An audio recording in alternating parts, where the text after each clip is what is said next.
All right, hey guys, what is going on? It is Intelligent Cycle back here with another and pretty much probably the final calling of the NBA season right now. The Game 7 of the NBA Finals between the Indiana Pacers and the Oklahoma City Thunder. This is my final preview of this series, and this has been an incredible series, an incredible matchup, an incredible uh, game, and it's been absolutely fun to call it with you guys, to tell everything, and to go on and back and forth about it. So, yeah, Game 7 to the Indiana Pacers and Oklahoma City Thunder, and just the thoughts about it going into it, man. It's been an enjoyable, joyous series, man.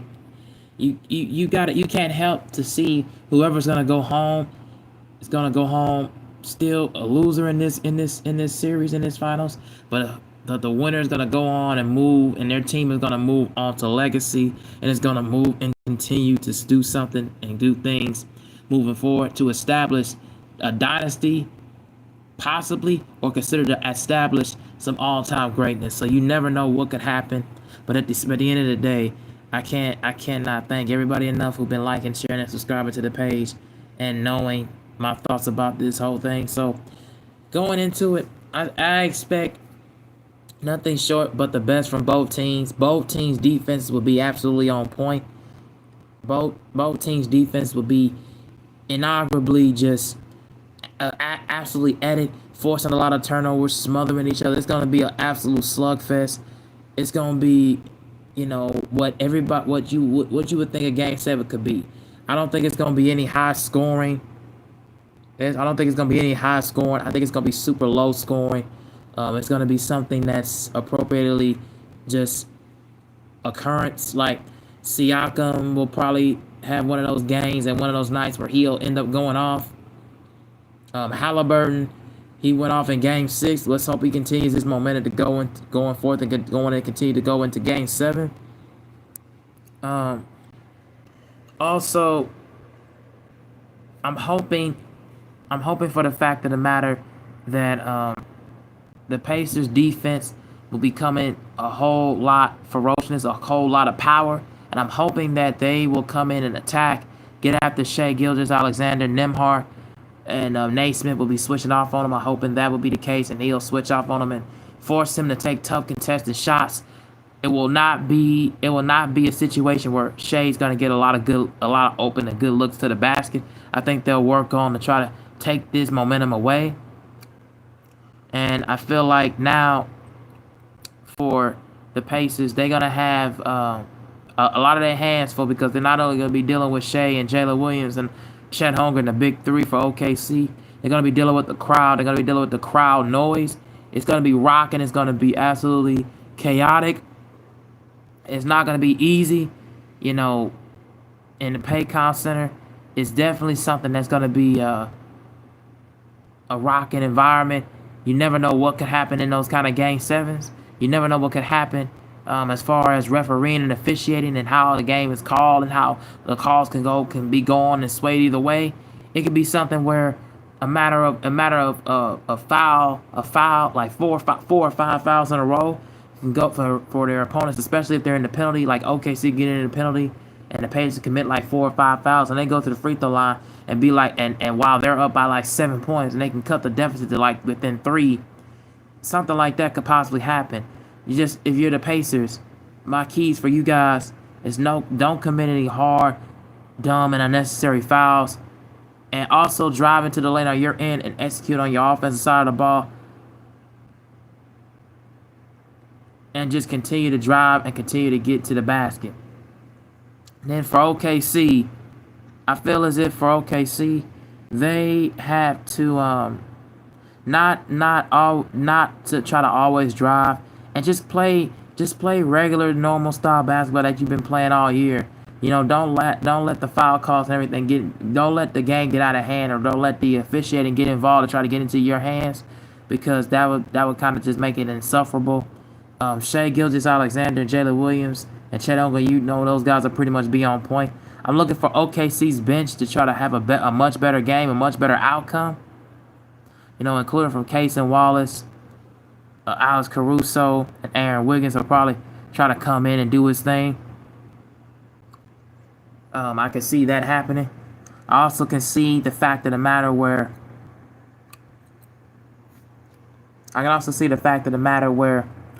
OKC, if you're defensively, you're gonna have to come in and come on point, and you're gonna have to be smothering the ball and get into Halliburton, get into Nembhard, get into Naismith's airspace and grill, and they're gonna have to do a whole lot of things of that nature to really take their offense away, their fast, hectic pace offense away from them. And then also for OKC, you got to slow the pace down, slow the game down, and make it a half-court game. In order for you to really have a chance and have a shot at winning it. Because if you're trying to completely go toe-to-toe, pace for pace, matchup for matchup with the Pacers, and try to go downhill and attack the lane, you're going to eventually tire yourself out, and you're going to be mentally fragile, mentally agitated, and mentally exhausted.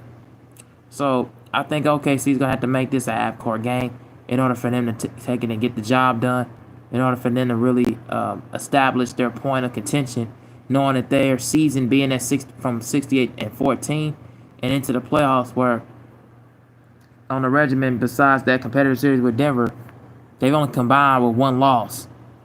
And then until this point in this finals, where they've actually matched their match and met their opponent and met them at face value and hardcore.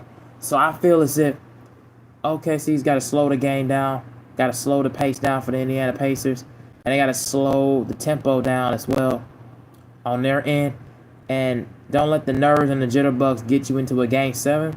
Just continue to run your offense. And for the Pacers, do not overcommit into making dumb fouls, committing unnecessary fouls. Oh, man. The hell?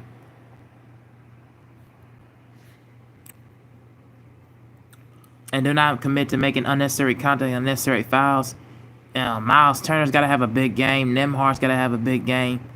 But OKC's going to look to try to get in front of you, slow you down, force a lot of bad, unnecessary turnovers. Just weather through the storm, just completely weather through the storm. And I think they'll be able to be just fine. For my prediction, I think the Pacers will find some way to try to make it a close game in the fourth quarter. I don't think Halliburton, as you said, Halliburton's _go. Hall needs to take his shot. Yeah, he definitely needs to take his shot. And the referees on the OKC team, well, you never know. I mean, it all depends on who's officiating in the game. If it's Scott Foster and his team crew officials, then it's gonna be a long night. But if it's somebody else, if it's like Tony Brothers, and if it's like anybody else that hasn't really officiated in this game, and I guess the replay, as long as the replay assistant, as far as for a turnover play, doesn't automatically impact and slow the momentum down for both teams, I think the Pacers have a chance to getting in this game and stealing another one in OKC. I can see that actually happening. So my prediction is, I think it's gonna be a slow-paced game. I feel like it's gonna be like in the low 90s. Probably like the mid-80s. I can see this being like an 89, 84 kind of game. I can see this pretty much very low scoring. Very, not a whole lot of offense. A lot of times the both teams going to be taking a lot of bad shots. I can see this being an 89, 84 kind of low scoring game. And I think the Pacers are probably winning a low scoring game. Because they've proven to me throughout this entire playoffs. That they can win in multiple different ways in a high-scoring fashion, and then they've proven to me, just like they did against the Cavaliers, that they can win ugly. So it don't matter what kind of style in the game that they've done. They've proven they can win in multiple different levels and multiple different ways. And that's just the way I see it. And I think, to me, Halliburton's gonna have at least about 17 points. He might not shoot exactly all that well, but I think he'll have 10 assists. I think Halliburton, not Halliburton, but Pascal Siakam, I think he will be able to score 20 points. I think Miles Turner and I think Andrew Nembhard will probably be only the last two will be in double figures. I think everybody else is going to kind of struggle in this game. I don't think Naismith, McConnell, and and Benedict Mathurin are going to have a particularly really big game, a really big night. I think it's going to be some struggles for them. I can see OKC coming in there and trying to start out being early and aggressive often. But I think once the game kind of slows down and the impact of each quarter is going to get tightened through the 48 minutes, I think both teams' bench is going to completely slow down. I think it's going to be, like I said, a low-scoring game. It can go either way, but I think the last couple of possessions, the Thunder will probably have it, and I think they'll throw the ball away and turn it over. So I got the Pacers winning in a low-scoring game. Now, I could be wrong. It could go a high scoring depending on the outcome and depending on the shot making and the shot creativity for both squads. I could be wrong, but this is the way I'm seeing it, and this is the way how I'm predicting it, and this is how I think, because after all the years I've watched Game 7s that happen, and all of them have been a low-scoring game, so I don't see anything could be possibly different about this outcome of this one, because both teams are actually evenly matched. Both teams have really good defenses. Both teams can really stretch the floor, and both teams are young, inexperienced in this environment. And what could be more worth fitting and worth knowing than a possible Game 7? Either could be ending in a victory on your home floor, or it could be in an overwhelmingly outcome and a horrible, inconceivable loss that could define your moment of your career. So those are my thoughts. I'm going with the Pacers in a low-scoring game. It's gonna be ugly. It's gonna be an absolute slugfest, back and forth. Might be some confrontations. Might be some fights. I'm just seeing it from my vantage point and how I can think about it. So yeah, that's what I'm gonna go with. That's my score, and that's just my predictions of who's gonna be. Oh, and the X factor for the Thunder, I say the X factor is gonna be probably Aaron Wiggins, and for the Pacers, it's gonna probably be T.J. McConnell again. He said, "Do you think SGA can play great in this Game 7 when he has no experience?" And that's the thing. Halliburton is _ GOAT. I don't think Shea's gonna play all that great. I don't think he's gonna play all that great. I don't think he's gonna play all that particularly well. I think the Pacers will find some way to get into his airspace, get into the paint, and attack where he likes to drive and he likes to dish out. I think it's gonna frustrate him, and I think he's gonna turn the ball over quite a bit. Not as much as he did last game, but maybe about maybe 3 or 4 times. I think they're gonna force some turnovers, and they're gonna get into his airspace, and it's gonna be tough contested shots. It's not gonna be the easy mid range like I'm feeling. I don't think he's gonna play all that particularly well. I think Jalen Williams may have some shot in this one, and I think Chet Holmgren will probably get some easy offensive rebounds and put back dunks. But SGA, I just don't think, because he hasn't been in his environment before, I don't think it's going to be all that sanity and all that safe for him. So that's just how I see it, and those are just my predictions going into it. And tell me else, anybody who's watching, what do you guys think of Game 7 between these two? And tell me who you think is going to win and why. And who do you have, if you have either one of these teams win, who you think is going to be the Finals MVP? And also, before I leave and get off this topic for a minute, who do you think will have a shot of repeating and going back to the Finals next year if one of these two teams win it? Tell me why down in the comments, or even in this live chat as well. So, do you think that since Rick Carlisle has Finals experience will help them? Yeah, Rick Carlisle's experience in the playoffs throughout the postseason, and not even just the finals, but throughout the postseason, is definitely going to help him. I think he has to make the right rotational lineup switches and do it in a way where it's convenient to him and convenient to the team, and doesn't kill the momentum and doesn't kill the starter's confidence and doesn't kill the bench's confidence. So he's going to have to do these things. He's going to come out of his tail to really make some inaugural moves that's going to shake up a little bit of what OKC's like to run. So I think that'll definitely be a help and a benefit for him.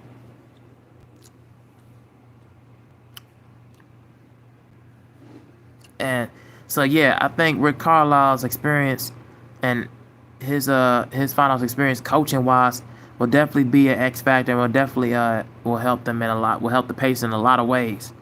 So that'd be a thing that I will look at if I was them. And as far as him showing the replay of all the finals games and watching a lot of film and seeing what the experience will go in, I think that'll be definitely beneficiary. You said the Pacers will probably go back to the finals if they keep their core players. Yeah, if the Pacers keep their core players, I think they easily have a shot of getting back to the finals. I think they easily have a shot of getting back there. I think they'll be probably top three. They'll probably be one of the top three teams in the East again. They'll probably be one of the top three teams, top five teams in the Eastern Conference. Because I see a lot of teams kind of losing a little bit of grip. Surprisingly, for a lot of people may not be talking about this, but even though the Celtics don't have Jason Tatum, if the Celtics make a big move to acquire somebody, I think that'll probably put the Celtics back there in contention. And then I think there's some surprising teams that'll make some moves that'll make things interesting. He said the Pacers players work so good together. Yeah, they're not taking a lot of ill-advised shots. If they're not taking a lot of ill-advised shots, I think they'll work just fine.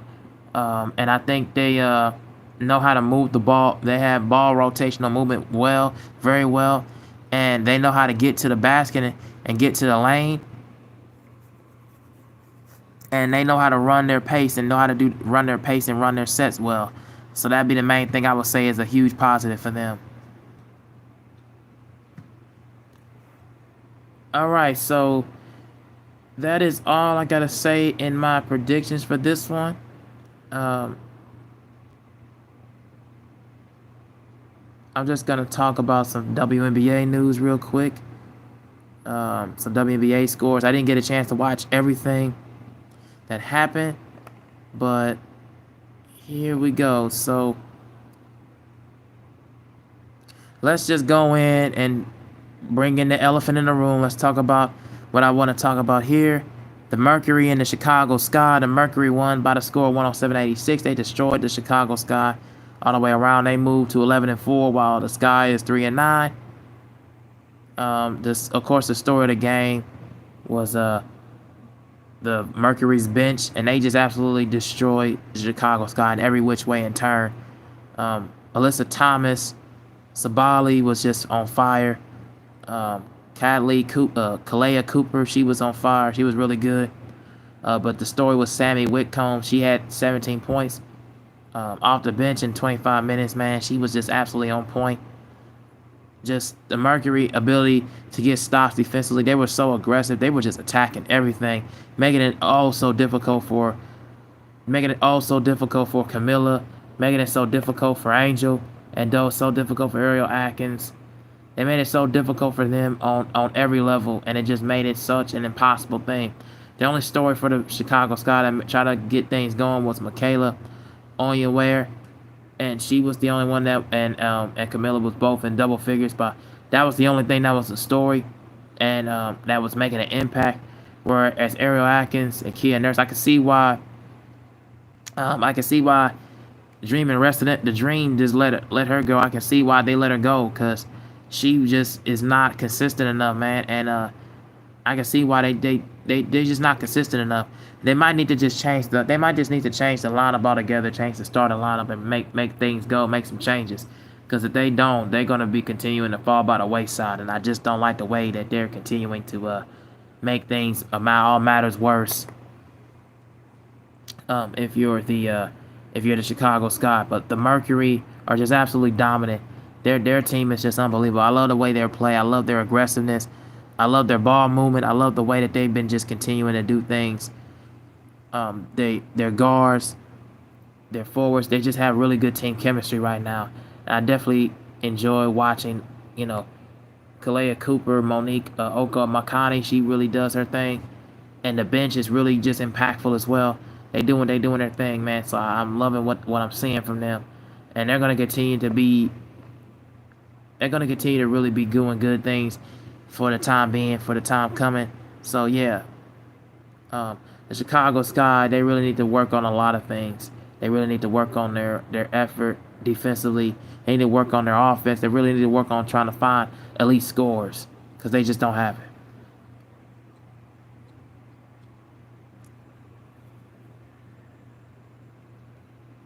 He said KD is going to Houston. Oh, for Jalen Green? Oh wow. I'll talk. Let me go in. I'll talk about that in a little minute. Yeah, I'll talk about that in a little minute. Uh, then the Atlanta Dream won Friday night by the score 92 and 91. The only two stories for the over the Washington Mystics. The only two stories for them that I'll talk about is, of course, Brittany Sykes with 21 points in 36 minutes, and then of course Shakira Austin at 28 points and 10 rebounds. But everybody on the Atlanta Dream, all 5 players are in double figures. The only thing I don't really think is really all that as good as Jordan Kanata. I think she really need to get out of the starting lineup, and Tiana Powell really needs to get in that starting lineup. She really needs to do her thing and get a lot of minutes and get a lot of impact, man. And that would be the main thing I would say she needs to do, is to do those things all the way around. That would really be the conscientious point. And so that's the thing I want to see more of, is her in the lineup. Nia Coffey gets some more play off the bench. But other than that, Ryan Howard, Brianna Jones, and Brittany Griner, and Alicia Gray, all of them are really, really feeling the impact and really feeling what they've done. And they're doing their thing, man. In a close game with the Mystics gave it all they got from Brittany Sykes and from Brittany Sykes and Shakira Austin. But otherwise, the Dream was just completely dominant all the way around. And then the last game I want to talk about, I didn't get a chance to talk about this Thursday, was between the Indiana Fever and the Golden State Valkyries. The Fever absolutely struggled in the second half. They didn't see a lot of play from Sophie nor Lexi Holder. They didn't really have a great game. Natasha Howard, Aaliyah Boston, gave them some good inside presence. Caitlin Clark completely struggled. She didn't really have a good game at all. But Kelsey Mitchell was trying to do her thing. She had 16 points. But Indiana's defense struggled in the second half because they couldn't get a whole lot of stops. And the Golden State Valkyries from Kayla Thornton and Veronica Burton and the rest of the bench, like Chloe Bibby and Tiffany Hayes and Letitia Amia here, they did their thing. And so shout out to the Golden State Valkyries and their bench. I believe they're on a 3 or 4 game winning streak. They've just been on fire, and they're going to continue to do big things moving forward. So I can't wait to see how this season is going to shake up and play out for both squads. But Indiana just got to work on their defensive in the paint presence, and if they continue to do that, I think they'll be okay. Now, just heard some breaking news real quick. Katie.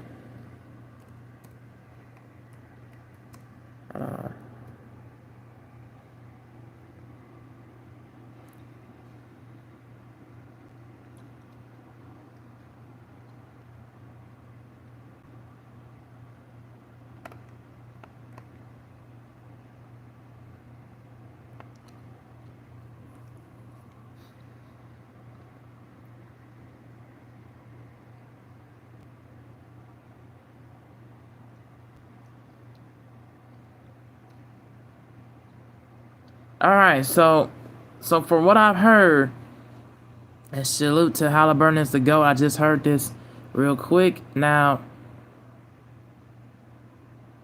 I don't know, and I'm just reading this article from ESPN. So the Suns, sources saying that the Suns trading Kevin Durant to the Rockets in a blockbuster deal. The Suns have agreed on a blockbuster trade, sending 15-time All-Star Kevin Durant to the Houston Rockets for Jalen Green, Dylan Brooks, the number 10 pick in the draft, and 5 second-round picks, sources told ESPN on Sunday.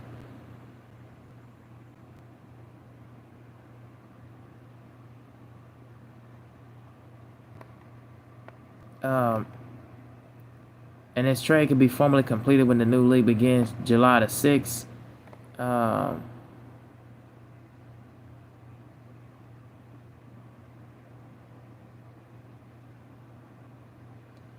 But yeah, just a little bit of kind of thoughts. But hold on, before I go into detail on that, I just want to get confirmation real quick. Oh, these are just talking just the trade talks.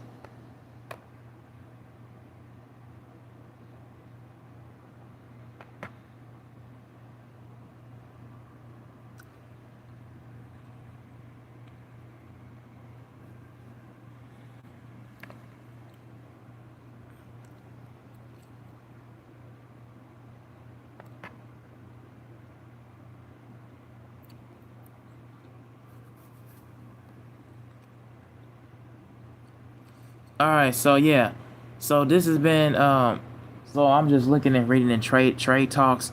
So yeah, the confirmation has been the confirmation has been there, has been confirmed that Kevin Durant has been traded to the Houston Rockets for Jalen Green, Dylan Brooks, the 10th round pick, and 5 second-round picks. So my thoughts about this is really interesting for the this is really interesting for the Rockets.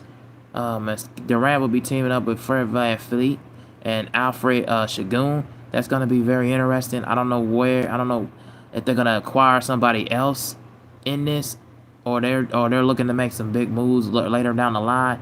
But the more I'll look in, the more I'll read more about this. But and you said I thought he would go to Miami for Tyler Hero. I don't think he was going to fit in Miami. I don't think Miami really had enough pieces to even get to acquire him. So I don't think that was going to work. But I think this is a decent move. But unless if the Rockets have are going to add some more pieces to go along with it, because I don't know if Kevin Durant is going to be just going to be enough to try to carry things. But for me, I'm just not sure right now. Unless if the Rockets add some more pieces to make some more moves, we'll see how this goes. But again, thank you guys for watching. Watching this and listening to the stream and hearing what I had to say. So thank you guys for watching. I'm going to be out of here. Be head to work in about another hour or so. But thank you guys for watching. I was going to talk about the whole LeBron James comments on ring culture, because he was on the Mind the Game podcast with Steve Nash. He said, why did the Suns trade him though? I think because the Suns are probably going to be in rebuilding. I think they're going to be going into a different direction. I don't think they want to keep in, and I think Kevin Durant didn't want to stay there for a minute, because I think he wanted to move like maybe a year and a half or so ago. But I just don't think they had the assets, or really had, because he was still under that contract, and I really don't think that they had any assets to really trade him for at the time. But now I feel like since they're in rebuilding mode, they're going to go into another direction. And I feel like he does not in a time for development. He wants to try to go into a team that he wants to win. So that's how I feel where it's going to be at. Yeah, but yeah, I'm going to be out of here, guys. Thank you for watching. Thank you for watching the stream. And, yeah, I will talk to you guys in the next one. Peace out.